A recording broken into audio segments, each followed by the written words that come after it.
So when we told our engineers at Netflix that Spring Boot 3 is coming, they weren't as excited as us, as we were.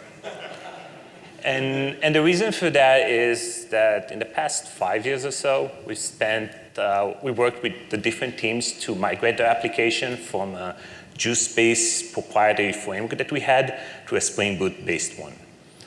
That took a lot of time from them. Their involvement, some probably spent like a month or two just doing that part, and obviously that took away from other priorities that they had, right, that it could have made Netflix better. At Netflix, we have roughly 3,000 applications. On top of that, 1,500 libraries.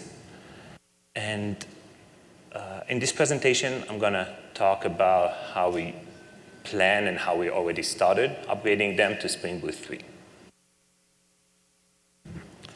My name is Asi Bross. I've been at Netflix for 6 years, almost 6 years. I'm part of the Java platform team, specifically the frameworks part. The Java platform team is responsible for providing the framework for the different type of applications at Netflix. We integrate this with Spring abstractions and provide best practices and support for the framework and different questions that they might have that's related to Spring or just general stuff that's within the Netflix ecosystem. You might be familiar with this view. How many of you have seen that the last 24 hours? All right. All right. Cool. That's the Netflix product, right? That's what you are usually familiar with. And I just mentioned there's like 3,000 applications. And you might ask yourself, do we really need 3,000 applications to serve this experience? Yes, we broke down multiple microservices, but 3,000, the number just seems very high. As a matter of fact, no, we don't need 3,000 applications. There's probably around 100 or so applications that are needed to serve this experience. Those applications, we refer to them as streaming path application, or on the streaming path. It means they are critical to provide the streaming experience. But not all applications are on the streaming path. Streaming path has a very unique characteristic. For example, very high RPS, certain memory footprint, and so on and so forth.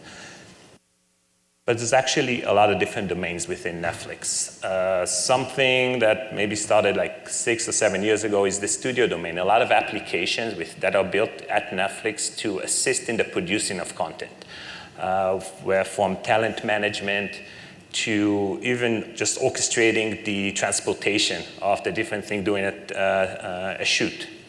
Obviously, there's lots of different initiatives, where there are games, ads, live, that you might be starting to hear about.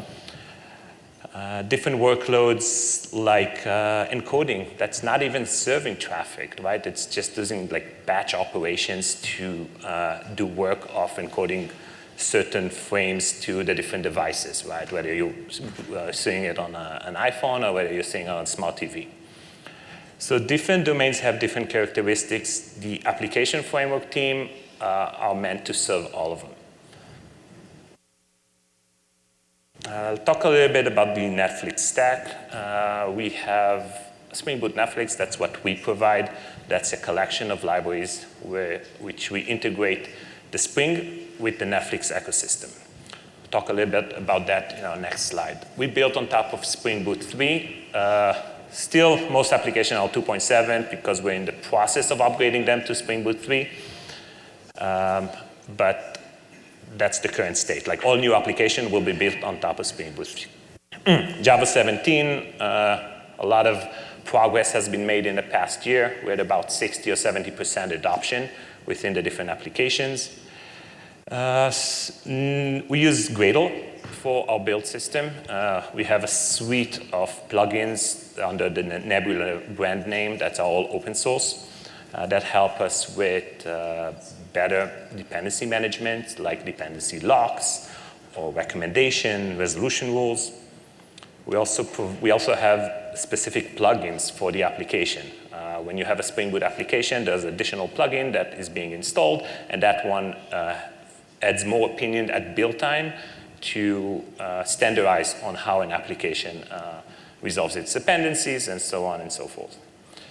IntelliJ is the predominant IDE for Java. We also have VS Code that is used for other languages, but for Java, it's IntelliJ IDE. Again, we have a plugin that is that we added for IntelliJ to further assist with the development. So it gives like inspection or snippets while you develop a Spring Boot application. We built on top of AWS, whether it's directly on EC2 or Titus, which is our orchestration, container orchestration system. We have in-house CI system, uses Jenkins, and Spinnaker, which is an open source project some of you might have heard of. It manages the application and the deployment of them. All right, so what is Spring Boot Netflix? Again, that's the collection of libraries and modules that we have to integrate Spring with Netflix ecosystem. From configuration point of view, we activate different profiles. Right? If you run in a production environment, the prod profile will be active. If you run in a CI or a laptop, you'll have that same environment active. We integrate with a dynamic properties system. So we tie the Spring abstraction like environment or at value or stuff like that, that you can change properties in a dynamic way, and it will propagate all the way to your instance. Security, we use Spring Security, different abstractions at secured, so on and so forth. That integrates with a backend auth system that we have. We also do mutual TLS authentication, leveraging the standard Spring stuff with a dedicated component that's unique for Netflix. From observability point of view, we do metric tracing, logging, all integrate with a different backend system. We also do request tracing, so you're able to, from a probability point of view, a developer is able to look at the requested response as they come in, and if they need to do further investigation. Resiliency, Netflix is known for resiliency, whether it's fault injection, concurrency limiters, backup capacity, all that kind of fits under the Spring abstractions. From IPC point of view, we use gRPC, REST, DGS, which is federated graph on top of GraphQL.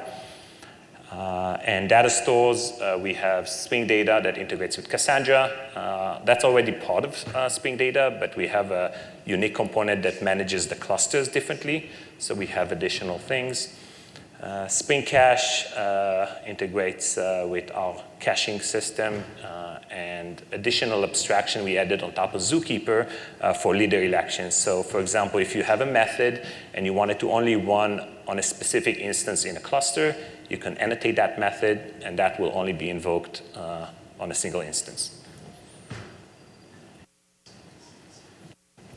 All right, so that was kind of like get some context, but Spring Boot 3, right, that unlocks the future. Spring Boot 3 is exciting. There's new features, right? Spring Native, Spring Observability, but what we cared about is, what we really were fascinated about is just the reset, right? We have now a new baseline, whether it's Java 17, whether it's using Jakarta EE9, that kind of dumps away all the complexity that was with Java X and Jakarta, how your library or how your application needs to deal with all of those. Furthermore, with Spring Boot 3, a lot of deprecated code that was marked for deprecation was removed with Spring Boot 3. So again, shedding away tech debt is always great, especially for our team, which we manage different types of solutions.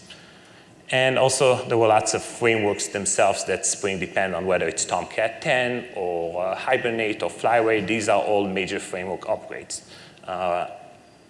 That while providing Spring Boot 3 is now like a fresh baseline, that future innovation can be built on top of. So that's awesome, right? Let's just go and upgrade everyone. So we had a goal, right? The goal is 3,000 applications, get them to Spring Boot 3. Lessons learned from our Juice to Spring migration is try to get as much as possible to reduce the involvement of the developer. Because if it's going to take a lot of time from him, it's probably the entire migration will last for a long time. And we don't want another 5 years of getting people from Spring Boot 2 to Spring Boot 3. Ideally, we want to do it within 6 to 12 months. right? And we want the application developers themselves to either not have to deal with it or do very minimal things. So you want smooth upgrade experience, and we want to finish within a reasonable time frame. So ideally, I would like to have something like that. Just a command, you go on your application, you run it, does all the magic, done, you upgraded to Spring Boot 3. Newt is like a workflow tool we have at Netflix, command line tool. So how did we go about doing that? When Spring Boot 3 was announced, I guess when we started actually looking at it was around June of 2022. These were when Spring Boot started releasing milestone versions, right? So we very early on tried to experiment with that, figure out what the prerequisites were. Obviously, the big ones, the Java 17 Jakarta, but there were others like new versions of Gradle, or just getting to the latest 2.7 release as a prerequisite to upgrade to Spring Boot 3. But we also, because we started early, we were able to identify the challenges, right? What type of challenges, what can we face, how can we think, what can we do now to deal with the things before Spring Boot 3 is actually released within the open source community and released within Spring Boot, within Netflix. So identifying the challenges, we're able to explore existing tools or decide what tools we need to build. And again, because we want to reduce the involvement of the developer, we lean heavily on automation. So what are those challenges that I was talking about? So first and foremost, this was the headline in Spring 1 2 years ago. Right? That was Spring 6 is now Java 17 and Jakarta EE 9. I want to focus on the Jakarta EE part. Quick context for folks who are not familiar. Oracle, which owned the Java EE spec, they donated it to Eclipse Foundation. They only had one small thing: don't use the Java name, right? So Eclipse Foundation said, all right, we're going to use Jakarta, but now all the packages in your code has to be changed. Instead of using Java X packages, you need to use Jakarta. That doesn't sound like a challenge. What's so hard about that, right? Go to your IDE, do a replace all, and you'll get everything changed. But the real challenge is not in applications. The real challenge is on libraries. So think about, let's say I have a library that adds a filter, like a servlet filter. So it's probably built with the Java X version, the Java EE Servlet API. If that library if a Spring Boot 3 application uses that library, it will just not compile. You don't have the Servlet API on the class path. So you can say, okay, I'll just add it to the class path. That's a dependency held on itself, but that still doesn't solve the problem, right? The container itself, Tomcat, is not using the Java X one, it uses Jakarta. So libraries are now, and library owners are now in this thing, okay, how are we dealing with that? And open source libraries, what they did was they created a new major version, they replaced everything, and great, you now use the Jakarta all over. With Spring Boot, within Netflix, I mentioned there's like 1,500 libraries. And not all libraries have owners. Many libraries have not even released a new build in years. Right? It's just legacy, they just sit around, but they are actually being used by applications. There are just no changes there.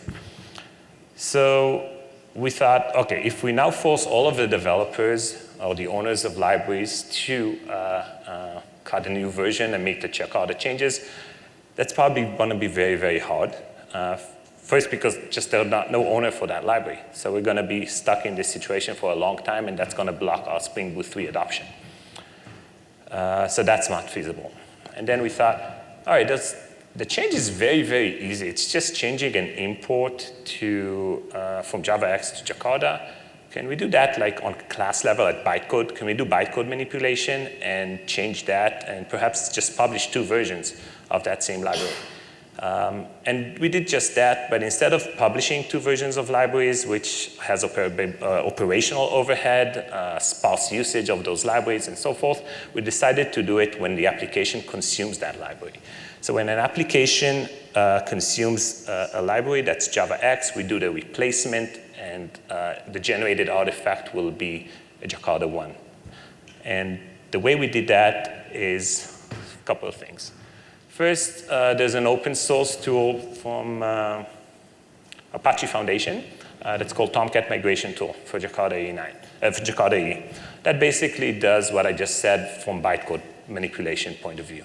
It changes the imports from JavaX to Jakarta. Since we use Gradle all over as our build system, Gradle has a cool feature that's called Gradle Transforms. Gradle Transforms gives you the capability to register an action that is called at resolution time, or an artifact resolution time. So if you combine these two and kind of say, all my artifacts when I'm running on a Spring Boot 3 application, they have to be Jakarta compatible, and you do that with some Gradle attributes, then Gradle will see this artifact and say, oh, that's not a Jakarta compatible artifact, but there's a registered transform for it, so we can use that transform, that action to transform the artifact to be Jakarta compatible. So we combined these two and we created the Nebula Jakarta EE plugin. We list it as open source, so you can check it out. You can probably put that in Google and it will just take you to that page. What it does, it registers a Gradle transform. It uses the Tomcat migration tool and stitches those two together to create the new artifact. Furthermore, it does additional things like dependency management. It makes sure that on your class path you have just the correct Jakarta EE spec, and you don't have the Java EE spec based artifacts. And a second. All right, so the way it looks is, let's say an application consumes my library. At build time, when you build your application, a Gradle transform will kick in. That will call the Tomcat migration tool. And on the other hand, you get the Jakarta EE-based artifact. That one will be bundled in your application and deployed as the new resolved artifact. So let me back here. So this one was a real lifesaver. I think when we first figured out what the different challenges would be, that was like the top one. We figured we weren't even sure how we're going to handle that. So this one was a real lifesaver, and it's deployed all across our applications that are using Spring Boot. All right. Another challenge was with auto configuration registration. And folks that are not familiar with auto configuration, that's a feature for libraries that you could add configurations that add additional beans to the context. And that's based on existing on the class path. And you can conditionalize things so you don't necessarily have to add the beans. That Spring framework uses it all over. And we use it too in our libraries. But the change that actually happened in 2.7, it wasn't in 3.0, was that now there's a new way to register auto configuration. You don't previously use Spring factories, now there's a new imports file. And for 2.7, they were backward compatible. That's why you see it at the bottom. This is like a snippet from the 2.7 release note. But Spring Boot 3, this was removed, so it's no longer compatible. So if I have a library that didn't change to use the new import style, it will either, at best case, fail at application startup time because a missing bin exception. But at the worst case, it will just start up and you wouldn't see anything, but you're just like missing functionality. And we actually had it with one of our early adopters that they were missing some observability feature that they didn't realize only after they deployed to prod. So how did we deal with this? First, because we figured this out very, very early, we just sent automated PRs. But again, these were sent to all the different library owners. Many of them are not existing. So it was very hard to get that to merge and publish. But we figured, okay, we have enough time, we'll push on that, we'll work with the different teams, find owners, whatever, try to get this rolled out. So we didn't pay too much attention to it. But then when we started having early adopters of Spring Boot 3, they ran into this issue very, very fast. So the way we actually solved it at the end was, again, that Gradle transform trick, right? So you could look at the library, you could see that that library has Spring factories and it has auto configurations. And if it doesn't have the imports one as well, we'll just create it for them and create a new artifact and they consume. We do want to get rid of it at some point, but for now it's enabled for all our applications just to unblock the adoption. Another challenge is just with any major framework upgrade, right? Spring Boot 3 is the first one in 5 years since Spring Boot 2 came out. It came with a lot of code changes, deprecated code that was removed, property names that were changed, default behaviors like perhaps a specific functionality is enabled by default and now it's disabled or vice versa. There's technologies that were replaced. Spring Cloud Sleuth, that was a thing in Spring Boot 2, but Spring Boot 3 now uses micrometer tracing. And just Gradle dependencies that were added or removed. And all that is things that if we just left it to the developer, that will add up and it wouldn't be a smooth experience. They'll just have to deal with all of these things and perhaps they aren't as familiar as we are with the things that change. So that adds up and it could take days, maybe weeks to actually get the application upgraded. So we thought, all right, what can we automate? How much can we automate from that? And when we do that and we decided for each one what to automate, we consider the ROI, how much usage we have at Netflix for a specific pattern. And if we did see that it's widely used and we can easily automate that, that's the path that we took.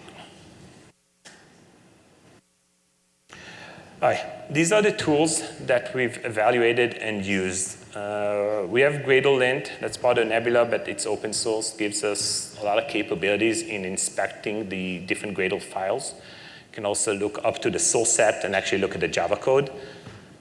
So we leverage that a lot, mostly to add and remove dependencies from Gradle.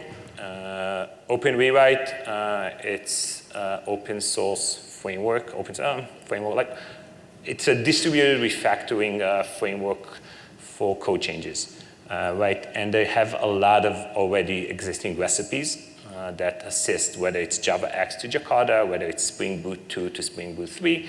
So we've leveraged some of those recipes. We kind of picked and choose the one we wanted and integrated it to a solution that uses both our Gradle Lint, but also Open Rewrite. And together, that's kind of what serves the SBN3 upgrade command that I showed you earlier. Recently, we've started exploring the IntelliJ Codana. That was, I think, came out of beta last month or so.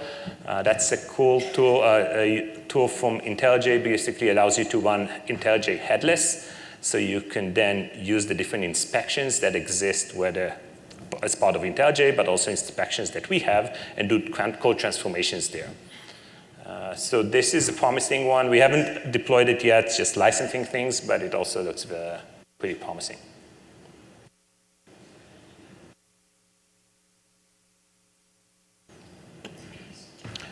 So we find a high leverage for applications. Applications were the ones that we already had 300 or 400 that upgraded to Spring Boot 3. I would say around 80% of the applications didn't have to do anything other than once the changes were made, deploy it, and perhaps test it.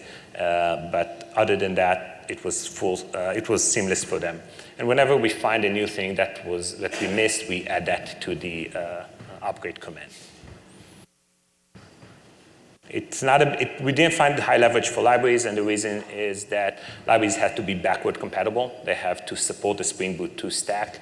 And mostly libraries, depending on the library, but most of them don't use a lot of the Spring abstraction. They might use the add configuration and beans to add additional beans to the context, but they don't necessarily use a lot of the other Spring technologies. So it was less usage for libraries.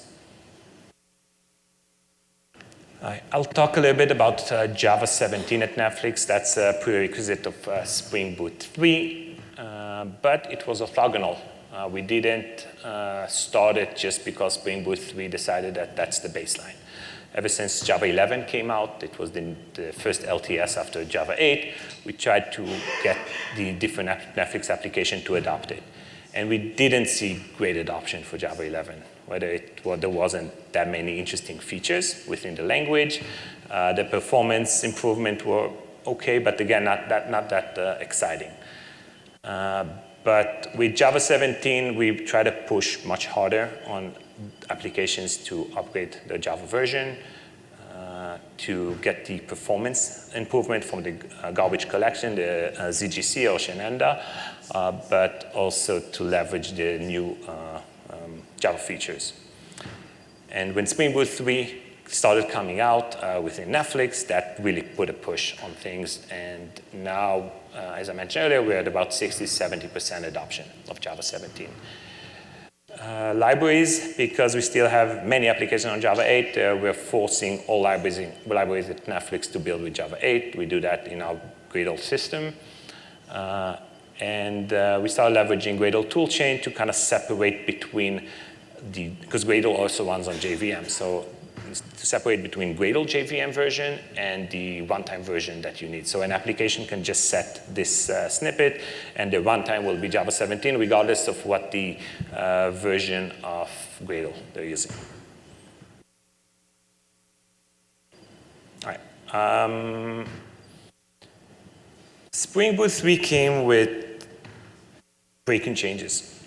I talked about a few of them earlier. And we thought, at least early on, this could be a great opportunity.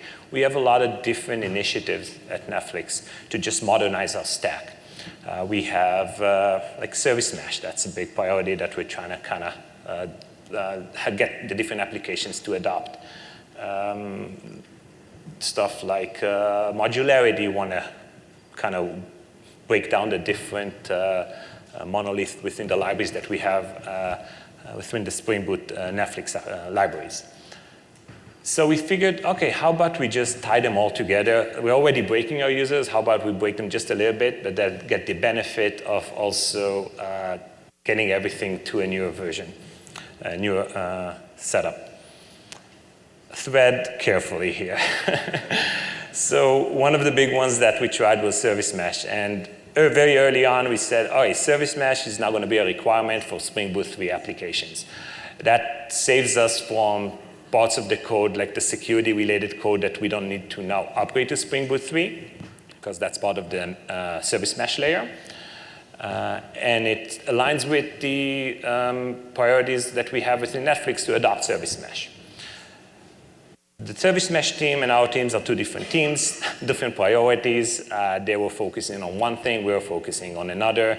After a month or so of trying things out, we realized, okay, maybe that wasn't such a great idea because their timeline is just down the line with us. So if we tie ourselves with them, they'll basically say, okay, maybe half of the applications are just blocked and cannot upgrade to Spring Boot 3.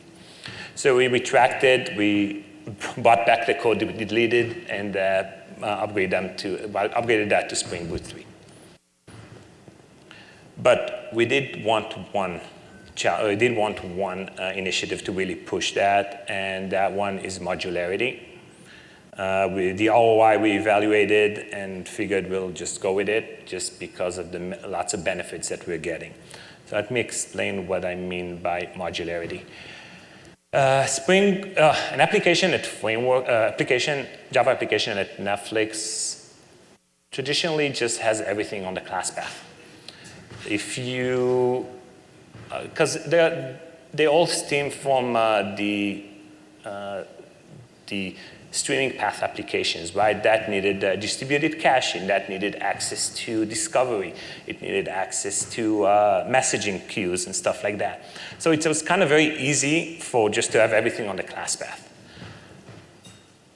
The developer doesn't need to worry about the dependencies, and this was the idea back before we even adopted Spring. So when we moved from Juice to Spring, we kind of thought maybe we'll do that, but then we wanted this experience to be, or this migration to not take a decade. So we ended up just keeping everything on the class path. But not all applications are the same. As I explained earlier, there are different domains within Netflix, different characteristics. Not all applications are the streaming path. Some applications care a lot about the startup time, right? Every little dependency that's on there, that all add up to and that's just the framework. That's before the application adds any code or other dependencies that it had. We were at like 30 seconds just to start up. I don't know if it sounds a lot or a little, but it was for us. So every little dependency adds a little bit to the startup time. Those dependencies, they are meshed together. They make the application much more complex to debug and leads to more compatibility issues. So if one dependency might want some version of Jackson, but a different dependency might need a different version of Jackson, all of a sudden we could run into compatibility issues.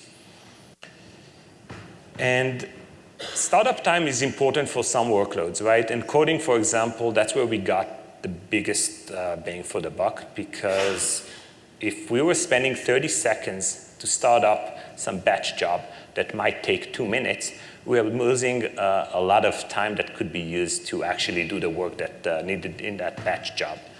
By reducing it dramatically, that was a significant cost, probably within the hundred thousands, maybe millions of dollars in compute savings. So now an application can pick and choose. If you have a batch application and you want just the core stuff, so we get logging configuration metrics, kind of like all applications have them. And if you also need like a web client to make REST calls, then you pick and choose the ones you actually need. So that took down the startup time to 3 seconds. If you need something different, like you have a REST server and it's service mesh, so you don't need the security layer, or at least the authent part of the security layer, then again, this reduces the amount of time it takes for the application to start. And another example, if you have a gRPC server or a gRPC client, again, that adds more up. So developers are now able to pick and choose. That helps with the startup time, and it makes things more compatible. Additionally, your application might not care about starting up quickly because it's like serving traffic, so I don't care. It's going to run for a couple of days. I don't care if it's taking 30 seconds or a minute. Once it's started up, it serves traffic. But when you develop that application locally and you have to run it locally and you have to wait that 1 minute, or when you run a smoke test or integration test, which basically brings in the entire application, you spend that time, and that makes you less productive and could lead to just harder to, just a lot of context switches, because now, okay, I ran this, I'm going to wait a little bit, I'm going to do something else. So now we have a new challenge that we're kind of like self-inflicting challenge. That's not a Spring Boot 3, but it's because we decided to go with modularity. So how do we take this application started that we had that exists in all applications and are now able to break it down for the user with minimal to no user intervention? Again, we went to automated tools. Gradle. Gradle-Lint gives us capabilities into inspecting the different Gradle files and the source sets. So looking at the dependencies, looking at properties, we can infer from it, because a certain dependency or the application sets a certain property, that it might use a specific technology. If we look at the application source code and we see it uses certain classes and certain things, we infer that that's being used, and we add those different starters to that application. We also did one thing further, is the different applications are deployed. We collect metrics from them. So we can call the application, the backend metrics backend, and for that application and figure out which traffic goes in and out. And based on that traffic, we can infer, okay, that application actually uses gRPC client, for example, or it uses some REST server. But obviously, we didn't catch everything. And when we didn't, we still wanted to fail as fast as possible. So we leverage failure analyzers. Failure analyzer is a Spring feature. It's invoked when an unhandled exception is being thrown. It gives you an opportunity to provide a better messaging for why the application failed to start. Spring Framework uses it all over, and we decided to use it as well. So for this specific example, an application that we failed to realize that it was using some AWS components. Either it was using directly or a dependency of it was using an AWS component, so we didn't add that AWS starter for that application. But by failing fast and providing an actionable thing, the developer can say, okay, I'll just add it now to my application and resolve that. All right. I'm going to show a little demo that I recorded because I wasn't trusting the demo gods. All right. Over here, we have a Spring Boot Netflix 2 application. We have a Spring Boot Netflix application plugin. It uses the application starter that has almost all of the different dependencies and applications needed. I added an additional dependency for messaging AWS that's a wrapper around Spring Cloud AWS, so we use SQS template. Additionally, it has like a library that's used within Netflix, viewing history service. A client, you can figure out what that does just by the name. Underneath the hood, that client library uses gRPC client. And using Nebula, we use a recommendation system, so we don't specify the version. We just have like big BOM file with the different versions. From a code point of view, this class is using the queue messaging template. That is for Spring Cloud AWS 2.4. This was changed in Spring Boot 3. This class also uses the HTTP servlet request, but note that it uses Java X1, right? It doesn't, because it's a Spring Boot 2 application. I didn't have to do that. There's obviously better patterns, but just for the sake of the demo, I decided to call the request directly. One more thing, this max HTTP header size, that's a property that was renamed between Spring Boot 2 and Spring Boot 3. All right, so at this point, what we would do is a developer would just run this command. This will trigger the Gradle-lint plugin, the Gradle-lint rule. It will trigger open rewrite, and we'll do a lot of this transformation. I kind of sped it up in the demo. It takes a bit longer. But great, it's all done. Now the changes, the application is now a Spring Boot 3 application. So let's see what it actually did. I'm gonna push it to repo.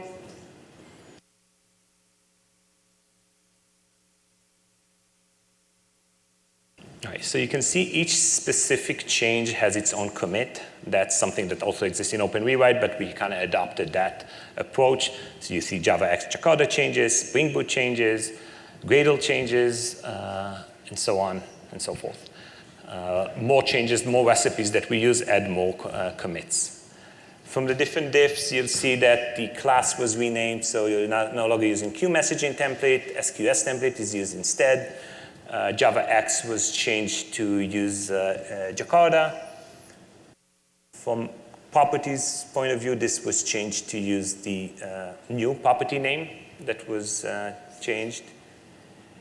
And we used the Gradle-lint to change the version of the plugin. We no longer use the big application starter. We kind of broke it down and added the gRPC client because we found that it's being used by that library.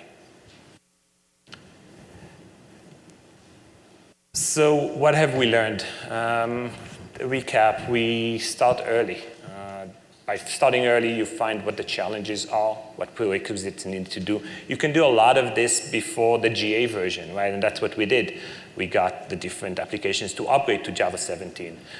We figured out which existing tools we can do the Java X to Jakarta. So we had that in place when our first early adopters started adopting Spring Boot 3. Automation, we sent PRs. Some of them got merged, some of them were not. It got some traction, but that wasn't sufficient. We use code refactoring tools like Open Rewrite, and we're exploring Codana for more leverage. And lastly, choose your stack bets carefully. If you want this upgrade to complete within a reasonable time frame, don't stack up other changes because that would just prolong the change, the upgrade. Cool, I have some time for questions. Yes? I saw that you used Java 8 compilation for your libraries. Did you see any issues with that? Or not because of that? The question was that we use Java 8 for compilation for our libraries. When you compile a library with Java 8, it's fully compatible when you run it in the Java 17 runtime. The only difference is you are not able to use Java 17 language features, right? But from bytecode compatibility, everything just works. Yes? Do you know, is there anything that, any analog in Maven to create the transform? That's a good question. No, unfortunately. So the question was, is there an analog in Maven to do what Gradle transformation does? I'm not familiar, but I'm not that familiar with Maven either. Let's take this one. Yeah, I'll come to you next. Are you guys fully No, we started rolling it out as like an opt-in. So we provided the tools for our developers, and we say, okay, Spring Boot 3 is out. You can leverage that. So now we're like a 10, approaching 15% adoption. That's all folks opting in. They're actually running the command and seeing how easy it is. At some point, I would say by the end of this quarter, we'll start enforcing that. So that we'll try to get more adoption. Yes? So talking about stacking bets, you mentioned double bet on the side of the software level. But like, what about Spring Boot 3 and Java 17 at the same time? Yeah, well, that's a stacked bet that we didn't control. You cannot run a Spring Boot 3. So the question was about stacked bets. What about the Java 17 and Spring Boot 3? This is not something we necessarily control, right? It came from the framework. You can just, the Spring Boot 3 libraries and Spring 6 libraries are built with Java 17. So you're not able to run that with Java 8. So that wasn't something that we are able to do, but because that's an existing requirement, we try to push as much as we can to get the application to Java 17. Yes, over here. That's a really good question. So the question is, are we concerned with Spring Boot 2 end of support? If I recall correctly, Spring Boot 2 end of public support is November of this year, and you can buy an additional commercial license. That was part of the decision that we really wanted to go fast with Spring Boot 3 and get the applications to upgrade so we don't fall into that window. It wasn't that we previously, when we were using a Juice-based application framework, we were using a lot of EOL libraries, and that could have had security vulnerabilities and such. We don't want to be in that boat anymore. So yes, we want to keep on moving forward as we can. Yes, go ahead.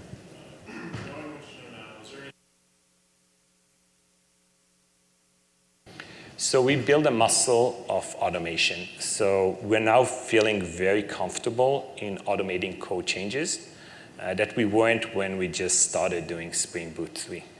So I'll lean more into that. I'll avoid the stack bets that we mentioned.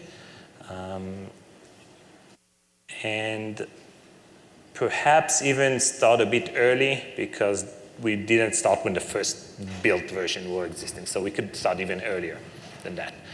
Yes, over there. Yeah, so is either part of this upgrade or previous upgrades, did you run into issues with Hibernate or any changes in the Hibernate stack? Yes. Yeah, so we, as a framework for Netflix, we don't have unique integrations with Hibernate, but many of our developers are using Hibernate. Yes, they run into issues. They usually come to us or they figure it out. There's lots of, but that part is not automated yet. If we find that many usages and we can easily automate it, we might change our mind, but for now we haven't automated that part. I want to give him a chance. I'll go back to you. Yes? You showed us about the also reduce the results, processing results. Again, I'm sorry? No, you said you showed about the Reduce the startup time, yeah. reduce also the processing the results to Well, we reduced the startup time just by leveraging Java 17. You get, sorry?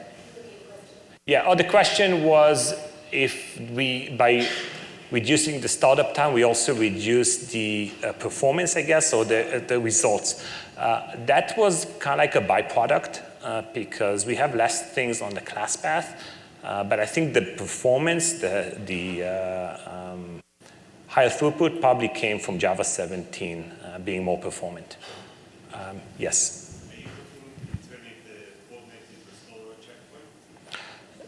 Really good questions. Yes, so the question was, are we looking at like crack-based stuff to basically, you stop your application after some training, you get a snapshot, you can do a fast restart. We were exploring 4 different things. We are exploring class data sharing, we're exploring Spring AOT, crack, and one more thing that I forgot. We're still evaluating. We haven't done everything yet, but we are leveraging for now class data sharing and Spring AOT. Still running on JVM, not on a GraalVM. And it gave us really good boost for those like encoding workloads. There at the back. Do you have recommendations for libraries leverage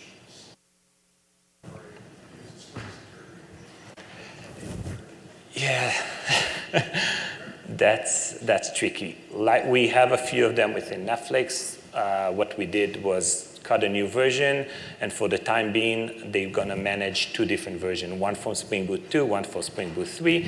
You could use different mechanism within Gradle to ensure that only one exists based on the application, but yeah, there's no good solution for that. Yeah, at the back. Are there any intentions to switch over to GraalVM? That's faster startup time? It's possible for certain workloads. That's part of the explorations. Nothing immediate, but we are exploring that. Yes? to approximate the time? How many weeks, how many votes on the team? All right, so so it wasn't just our team. Our team did a lot of the framework changes and automation. We have a team that's dedicated to Gradle, got a lot of help from them as well. I would say we started back last year in June of 2022, maybe 1-2 engineers, and as we got in closer and closer, we basically, all of our teams, so maybe between 5 and 10 engineers were on that to get a better experience. Yes? Did you run into specific challenges with the tracing?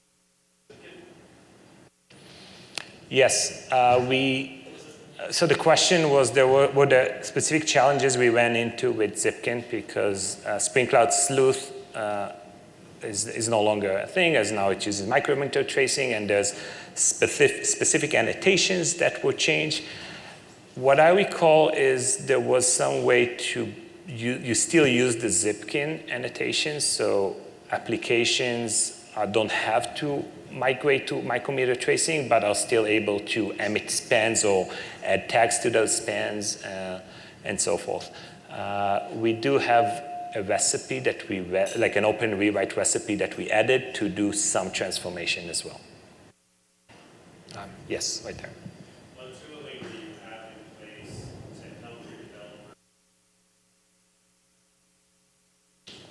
That's something that we're going to start focusing a lot on. For now, the tool that we leverage is the Gradle lint. So we are able to decide that a certain pattern is maybe not something that we want to encourage anymore, and a different pattern should now be used. So we have to kind of code that change. Then we deploy it to a system that runs through the different repos that we have and send pull requests for the different repos to make that change.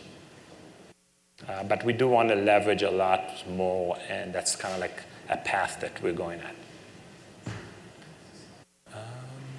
Anything else? Any more? Oh, yes. Any plans to open source? So the Nebula Jakarta E, that's open source. We use open source tool like Open Rewrite, so many of the recipes are there. Some recipes we did send a pull request. I don't recall if they were merged or not. Well, some of them were. So we contribute to the open source community where we can. All right, cool. Thank you all. Thank you.